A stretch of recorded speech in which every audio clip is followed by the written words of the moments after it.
में समय को नष्ट करवाना माया का कार्य है और अव्यर्थ कालत्वम ये भक्ति का स्वरूप है। समय को सार्थक भक्ति करती है और समय को निरर्थक माया करती है। माया में फंसा हुआ जीव निरर्थक कार्यों को करते हुए पूर्ण जीवन बर्बाद कर देता है, और भक्ति का कृपा पात्र प्रत्येक क्रिया, प्रत्येक समय, प्रत्येक वस्तु सद में अर्पित करके वो सद स्वरूप हो जाता है। माया असत है, जड़ है, भ्रमात्मक है, दुखमय है। भक्ति सद है, महासुख प्रदान करने वाली है और प्रकाश स्वरूप है, इसलिए इसमें भ्रम हो ही नहीं सकता है। इससे भ्रम का नाश होता है। जो भक्त हैं, जो उपासक हैं, उनके लिए ये बात है। संसारी पुरुष तो प्रभु को कुछ मानते ही नहीं, कुछ मानते हैं तो केवल एक अपने सुख को पाने के लिए उनको साधन मात्र समझते हैं, साध्य प्रभु को नहीं समझते। हे प्रभु मेरा ऐसा कार्य हो जाए, तो प्रभु हुए साधन और सांसारिक कार्य हुआ साध्य, कोई खास बात नहीं हुई। यहां भगवत प्राप्ति की जो चर्चा है उसमें है साधन संपूर्ण विषयों को बना ले, क्रियाओं को बना ले, वृत्तियों को बना ले और साध्य प्रभु को माने। यहां से प्रारंभ होता है भगवत मार्ग। नहीं, उसे हम भगवत मार्ग नहीं कहते हैं। जो केवल सांसारिक भोगों को, सांसारिक पदों को, सांसारिक वस्तुओं को सत्य मानता है और सुन सुनाकर कहीं न कहीं प्रभु से इतनी आस्था रखता है कि हमारी सांसारिक कामनाओं की पूर्ति हो जाए, वो विषयी साधक है, उसे अभी परमार्थिक नहीं कह सकते। यद्यपि भगवान उसे उदार ही कहते हैं। जैसे पिता से कोई मांगे तो पिता दुलारवश कहता है, तुम्हें धन्यवाद, तुमने हमारी मर्यादा रखी, किसी और से ना मांगकर हम ही से मांगा। इसी तरह प्रभु कहते हैं उदार है, आर्त या अर्थार्थी या जिज्ञासु। पर ज्ञानी को अपनी आत्मा कहा है। ज्ञानी अर्थात जो ये जान गया है कि संपूर्ण संसार एकमात्र सत्य परमात्मा है, प्रभु है, और मेरे जीवन का लक्ष्य उसी प्रभु को प्राप्त करना है। ये भूल भुलैया के मार्गों को कहीं धर्म नहीं कहा जाता। त्यज लोक धर्मान, लोक धर्मों का त्याग करने की बात कही गई, ये भूल भुलैया है। श्री भगवान जगत गुरु हैं, वही कह रहे हैं सर्वधर्मान परित्यज्य मामेकम शरणम व्रज। मेरी एक शरण में हो जाओ। मनुष्य जीवन का लाभ शरण में हो जाना है। शरणागति का तात्पर्य है तदर्पिता अखिलाचारिता तद्विस्मरणेन परम व्याकुलते। एक एक आचरण प्रभु के अनुकूल हो और निरंतर प्रभु का स्मरण हो। स्मरण में थोड़ा भी विस्मरण बर्दाश्त न हो, यही जीवन का परम लाभ है। यही जीवन का परम लाभ। ये बड़े बड़े सिद्ध संतों की बात है। स्मरण हमारे जीवन की परम उपलब्धि है। निरंतर स्मरण ये सिद्धावस्था की तरफ पदार्पण हो रहा है। सिद्धावस्था आवागमन से मुक्त, प्रभु के नजदीक निरंतर सेवा, रूप रस, प्रेम रस, इसका रसास्वादन करते हुए अनंत काल तक महासुख में डूबना। श्रीपाद प्रबोधानंद जी महाराज कह रहे हैं, आप अपने द्वारा अपना नाश मत कीजिए। कोई किसी का नाश नहीं कर सकता, आप अपने द्वारा अपना नाश करते हैं। अगर कोई ये कहे कि किसी ने शाप दे दिया, उसका नाश हो गया, तो उस शाप में उसका कर्म ही प्रधान है, ना कि किसी का शाप।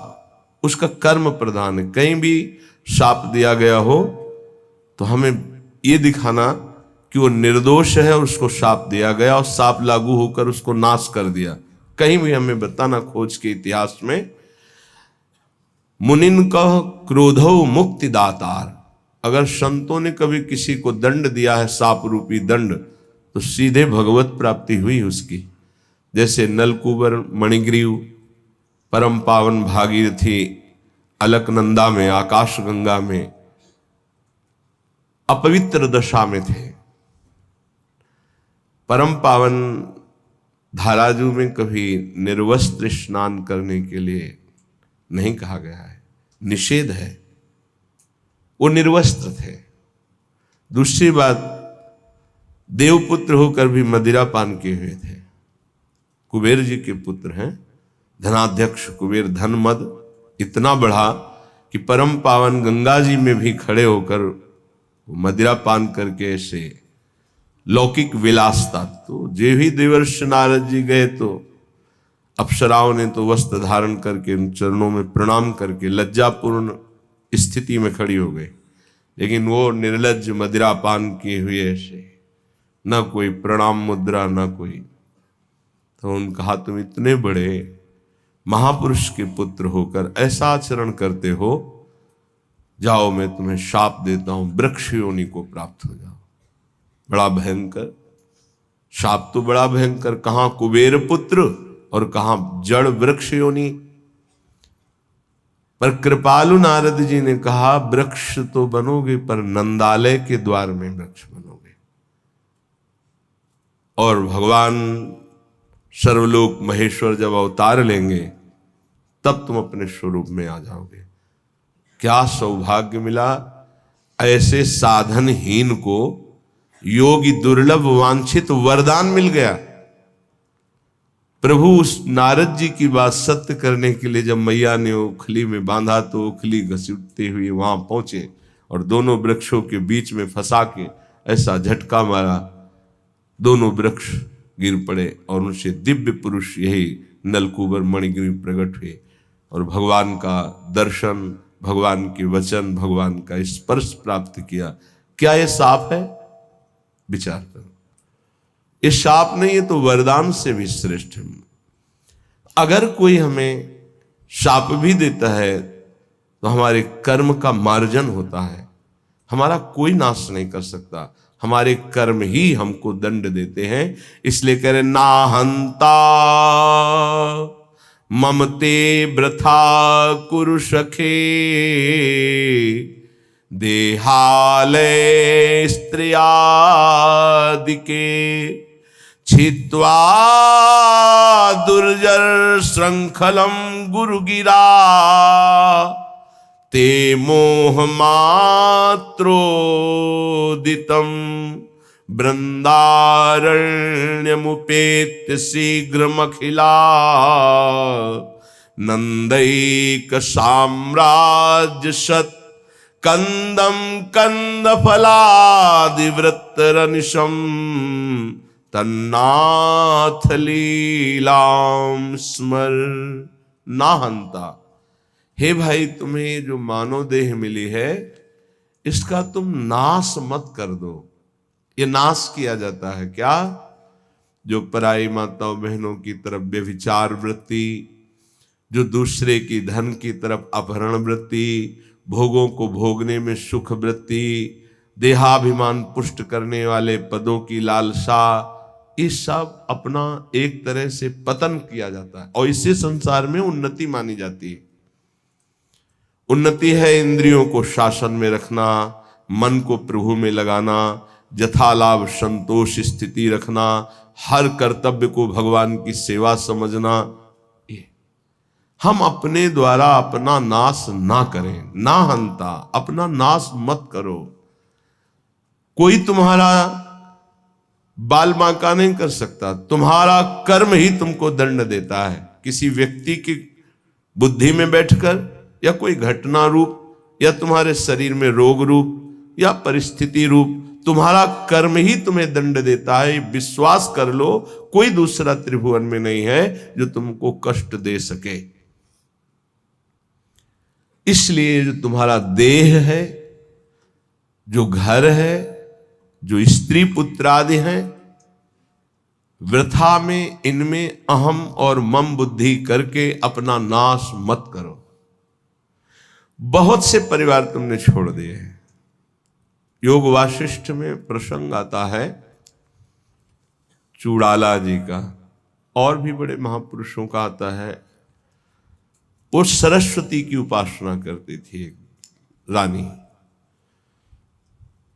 जब उसके पति युद्ध में मारे गए राजा तो बहुत विकल हुई, तो अपनी प्रिय सखी सरस्वती जी का स्मरण किया, आकाश स्थित हो गई और उसने कहा मेरा सहयोग करो, मैं इस समय बहुत व्यथित हूं, मुझे ऐसा ज्ञान प्रदान करो जिससे मैं अपने पति के वियोग को सह सकूं। मुस्कुरा दिया सरस्वती जी ने और कहा तुम मुझे अपनी सखी कहती हो, फिर दुखी हो रही हो, कितने तुमने परिवार छोड़े तुम्हें पता है? बोले नहीं, मुझे तो यही लग रहा है मैं पहली बार जन्म लिया हूं, ये मेरा पति है ऐसा। आओ, तो उनका सूक्ष्म शरीर उनके साथ हो गया, स्थूल वहीं गिर गया। कितने जगह ले गई, ये देखो पूर्व जन्म के तुम्हारे अमुक अमुक नाती पोता परिवार, ये देखो यहां तुम पिता थी, यहां तुम पुत्र थे, इस घर में तुम अमुक थे, याद आ रहा है तुम्हें? तो सरस्वती जी ज्ञान देती जा, हाँ हाँ हाँ। अब इनका कोई परिचय तुमसे है नहीं, ऐसे उस जीव का तुमसे कोई परिचय नहीं है, वो कुछ समय के लिए केवल तुम्हारा पति। बहुत बड़ी ज्ञानी सिद्ध महापुरुष हुई, योग वाशिष्ठ में बड़ी विशुद्ध चर्चा ज्ञान की है। ज्ञान मोह का नाश करता है, उसका मोह नष्ट हो गया। ये जो हमें मिला हुआ परिवार है केवल भगवत प्राप्ति के लिए मिला हुआ है। गृहस्थ धर्म और विरक्त धर्म अलग अलग मर्यादा है। पत्नी पुत्र परिवार आदि की सेवा रूपी परम धर्म करके नाम जप करते हुए भगवत प्राप्ति करनी है। शरीरों में मोह नहीं करना है, आंतरिक बैठे हुए प्रभु से अपनापन करना है। यहां प्रभु से कोई मतलब नहीं, केवल शरीरों से प्यार किया जा रहा है, इसीलिए दुर्गति हो रही। वृथा में अपना नाश स्वयं मत करो, एक अहमता ममता ये जग में है दुखदाई, ये जब श्री जी की ओर लगे तो होत परम सुखदाई। इसलिए तात मात सुत दार देह में मति अरुझे मति मंदा।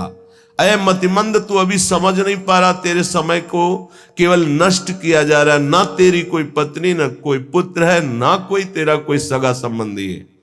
एक केवल माया का नाटक है। एक ही सच्चिदानंद विराजमान शरीरों में है, जिसे तू जान नहीं पा रहा, और शरीरों का अलग अलग अहमता ममता से संबंध करके पुनरपि जननम पुनरपि मरणम की व्यवस्था कर रहा है।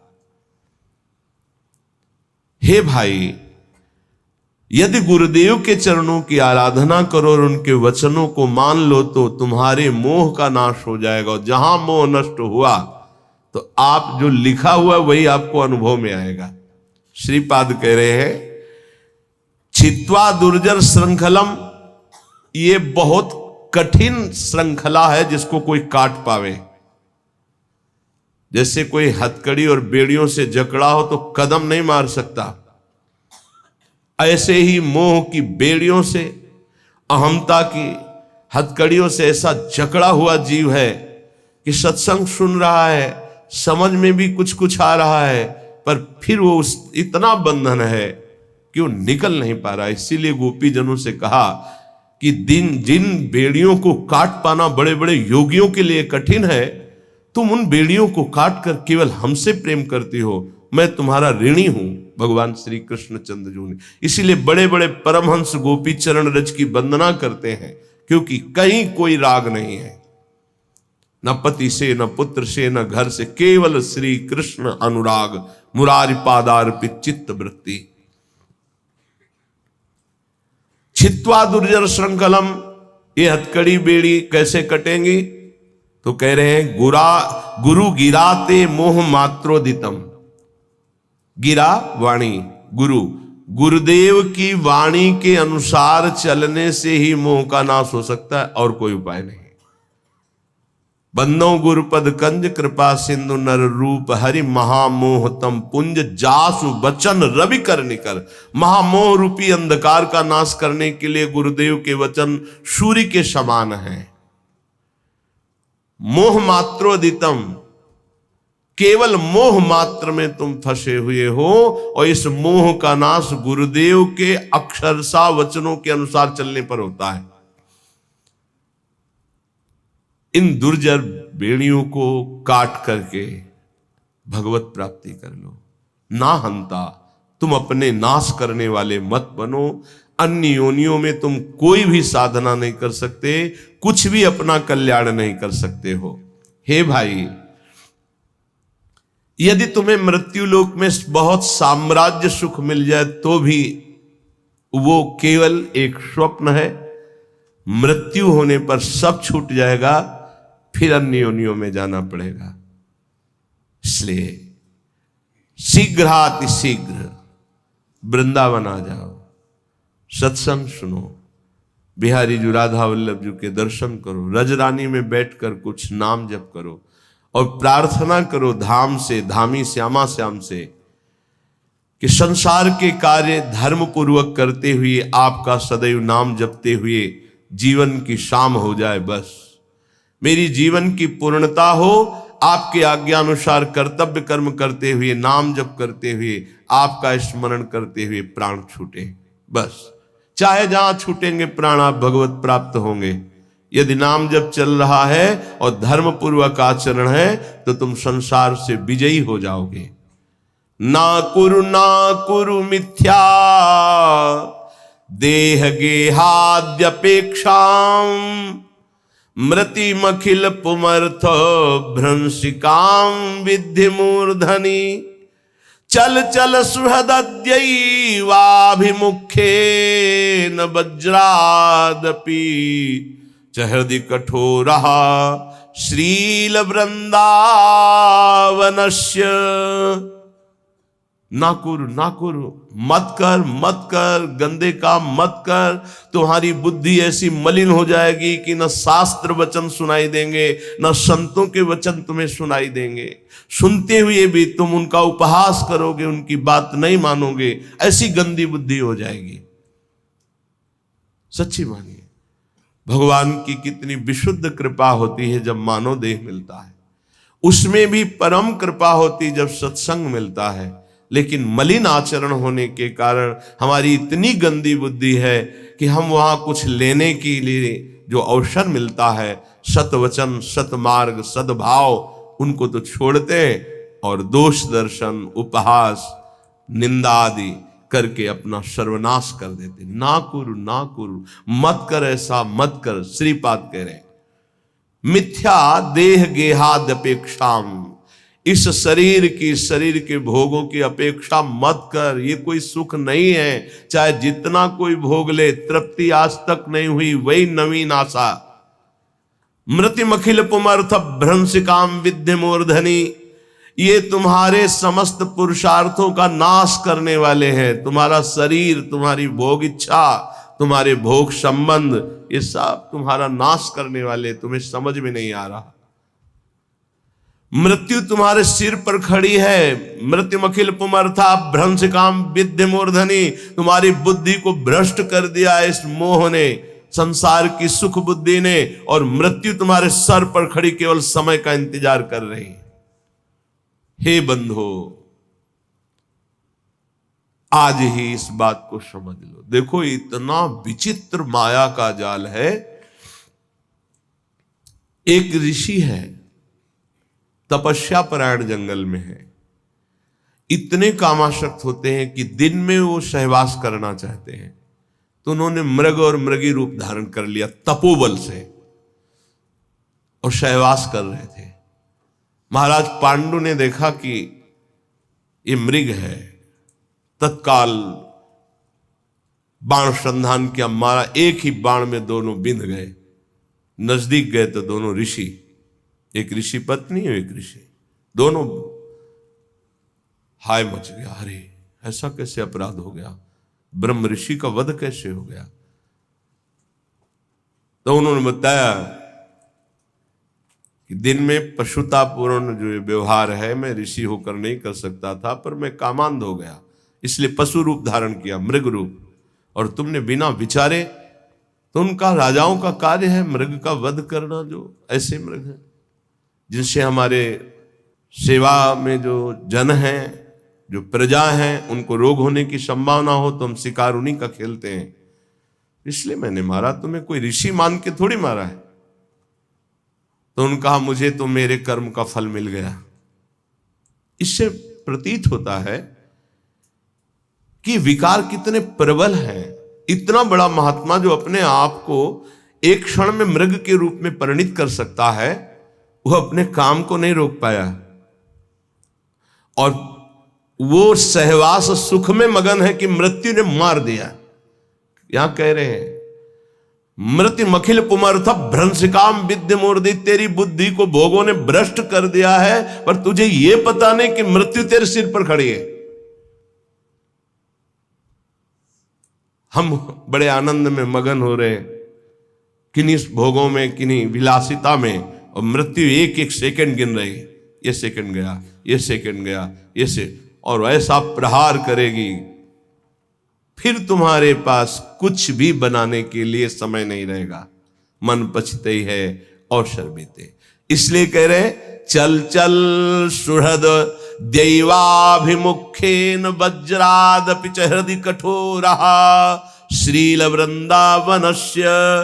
कठोर कर ले अपने हृदय को वज्र के समान, किसी के भी मोह भरे आंसुओं में मत फंस, और सत्संग सुन और चल चल भगवत मार्ग में चल।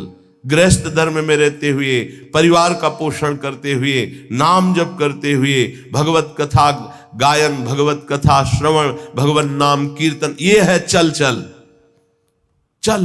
भगवत मार्ग में चल, गंदे मार्ग में ना करो। ऐसा कार्य मत कर, ऐसा मत कर कि तू अपना नाश कर ले। देखो महापुरुष जन करुणा करके कह रहे हैं, वो तो भगवत प्राप्त है, उनको क्या फर्क पड़ता है, तुम माया में लगो या प्रभु में लगो। पर एक विशेष संतों के हृदय में प्रियता होती है, वही प्रियता डांटती है, मत कर, ऐसा मत कर, कठोर हृदय बन, इनके आंसुओं पे मत आ, सतमार्ग पे चल। चलो तुम ऐसे परिवार में हो जहां कलह हो सकती, तिलक मत लगाओ, मत कंठी बांधो, मत ठाकुर सेवा विराजमान करो, पर अंदर अंदर रो रो कर पुकार सकते हो, राधा राधा। अंदर ही अंदर कोई जाने ना, भगवत प्राप्ति हो जाएगी। बात मान लो। भगवत प्राप्ति के लिए हम अपने जीवन को अन्य कोई आश्रय, अन्य कोई संबंधों में नहीं खोने वाले। भगवत प्राप्ति के लिए हमारा जीवन है। अब हम भगवत प्राप्ति करके रहेंगे। अगर हमारे ऊपर ऐसा शासन है कि हम बाहरी भागवतिक रूप नहीं धारण कर सकते तो ना धारण करो। झगड़ा कलह नहीं करना, पर राधा राधा करने में कौन जान पाएगा? चुपचाप अंदर ही अंदर राधा राधा। रावण कभी नहीं जान पाया कि विभीषण इतने महान भागवत हैं। जानने की भी कोशिश की तो भी नहीं जान पाया। ऐसी चतुरता से भजन किया, और पूरे भवन में लिखा हुआ था राम राम राम, राम नाम अंकित ग्रह शोभा। हनुमान जी महाराज ने यही देखकर अंदर प्रवेश किया कि लंका निश्चर निकर निवासा, यहां कहां सज्जन कर वासा, यहां साधु कैसे हो सकता है? क्योंकि साधु के ही मकान में भगवान नाम अंकित होते हैं, यहां साधु कैसे हो सकता है? राम राम। सूचना रावण के पास पहुंची थी कि राम राम लिखे हुए है, ये क्या है? आपका भाई है, महामंत्री पद में भी है, लेकिन आपका विरोधी है। गया मंदोदरी कहे ये कैसे? उनका प्रभु हम ये किसी और का नाम नहीं लिखे, आप और रावण रा, मंदोदरी मां राम। बड़ा प्रसन्न हुआ, है सब गलत कहते, मेरा भ्राता मुझे बहुत प्रेम। भक्त कभी झगड़ा नहीं करता है। लात मारा तो भी झगड़ा किया क्या? तुम पितु सरिस भले ही मुहि मारा, राम भजे हित ना। अब खुल के बात होने लगी। पहले आग को बढ़ाओ, अंदर भक्ति की आग को, और जब इस कोट की आग, फिर सब भस्म हो जाएगा, कोई तुम्हें छू नहीं सकेगा। 5 वर्ष के प्रहलाद जी का त्रिभुवनपति महाबलशाली हिरण्यकश्यप तनिक भी बाल बांका नहीं कर पाए। वही भगवान हमारे भी है। प्रहलाद जी के केवल नहीं, हमारे भी हरि है। इसलिए अपने भाव को छुपाकर पहले चिंगारी को ज्यादा प्रकाशित करोगे तो एक बूंद पानी में बुझ जाएगी। लेकिन जब ज्वाला हो जाएगी, हाँ, तो एक आग होती है जो समुद्र में भी पैदा हो जाती है, बड़वानल। आप देखो, हमने देखा है कि जल से भी आग निकल रही है ऐसे, वो जैसे ज्वालामुखी ना, तो जल से भी हमने देखा कि ऐसे लाल एकदम आग की लपटें निकल रही हैं। बड़ा विचित्र भगवान का खेल। जल भी नहीं बुझा सकते, जल में ही तो बड़वानल पैदा होता है, समुद्र में ही। ऐसे ही तुम्हारे हृदय में जब भक्ति का बड़वानल आ जाएगा तो पूरा संसार खिलाफ हो जाए तो भी कुछ नहीं बिगड़ने वाला। इसलिए अपनी भक्ति को जो चिंगारी हुई है उसे छुपाओ और बढ़ने दो, उसे बढ़ने दो। बाहरी कुछ ऐसा मत करो, यदि विरोध हो रहा है अंदर ही अंदर इतना बढ़ा लो कि फिर ताल ठोक के मैदान पे आ जाओ। काम, क्रोध, लोभ, मोह, मद कोई भी परास्त नहीं कर सकता। फिर हरि हर समय तुम्हारे नेत्रों में बसे रहेंगे, पर हमें जीवन खोना नहीं है। श्रीपाद कह रहे हैं, हृदय कठोर हृदय बना लो। तुम्हें कोई गाली दे, अपमान करे, तिरस्कार करे, बिल्कुल अंदर हलचल मत पैदा होने दो। राधा राधा राधा राधा, निकल जाओगे। अद्यैव मूर्ख चल सर्वमिदं विहाय, वृंदावनाय सकलार्थ सुरद्रुमाय, श्री राधिका सुरतनाथ विशुद्ध भाव, शत्रायमैव कुरुकृत्य समाप्त्यपेक्षा। भाई, ये सब तुम्हें अंत में छोड़ देंगे, तुम सबको छोड़ दोगे। ये बार बार इसीलिए समझा रहे हैं, यही फंसे हैं। यही वो गांठ है जिससे हम निकल नहीं पा रहे। श्रुत बनिता दिजान स्वारथ रत, ना करुणे सभी ते, अंत ही तो ही तजेंगे पामर, तू न तजे अब ही ते, मन पछतई है अवसर बीते। आज तो राधा राधा बोलने लायक हो, ऐसे ऐसे रोग हैं, ऐसी समस्याएं हैं, ऐसी प्रतिकूलता है कि बोलने का अवसर नहीं मिलेगा। ध्यान रखना, पछताना ही हाथ लगेगा। आज शरीर स्वस्थ है, बुद्धि काम कर रही, भगवान की कृपा से वृंदावन में बैठ के सत्संग सुन रहे हो, जैसे बने वैसे मनोरंजन को मारो। मनोरंजन से ही बड़े भयानक भयानक पाप हो रहे हैं। केवल मनोरंजन, मनोरंजन से हिंसा हो रही, मनोरंजन से व्यभिचार हो रहा है, मनोरंजन से ही बड़े बड़े महापाप हो रहे हैं। मारो इस मन की वृत्ति को जो पापात्मक भाव में हमें लगाए हुए, जो हमें पापात्मा बना रही है, जो हमें भगवत प्राप्ति से विमुख मार्ग में आगे बढ़ाते चली जा रही है। श्रीपाद कह रहे हैं, अद्यैव मूर्ख चल सर्वमिदं विहाय। इसी क्षण से, अय मूर्ख, जिधर तू जा रहा है बहुत ही खतरनाक मार्ग है, भोगना पड़ेगा। ऐसी ऐसी परिस्थितियां जीवों की जब देखते हैं ना, तो लगता है कितना कष्ट पा रहे हैं जीव, कितना कष्ट पा रहे हैं। आप लोग प्रमाद में हैं, इसलिए आपको नहीं, यहां किसी भी कष्ट को देखा जाता है तो तत्काल उसमें तन्मयता की जाती है, तो पूरा कष्ट अनुभव होता है। अरे कितना भयानक पीड़ा इस जीव को हो रही है, कोई उपाय नहीं, केवल मृत्यु ही मृत्यु। वो सड़ रहा है, कोई औषधि का। जंगलों में ऐसे कितने जीव हैं जिनके विचित्र कष्ट जागृत हो गए, कोई औषधि नहीं, कोई खान पान की व्यवस्था नहीं।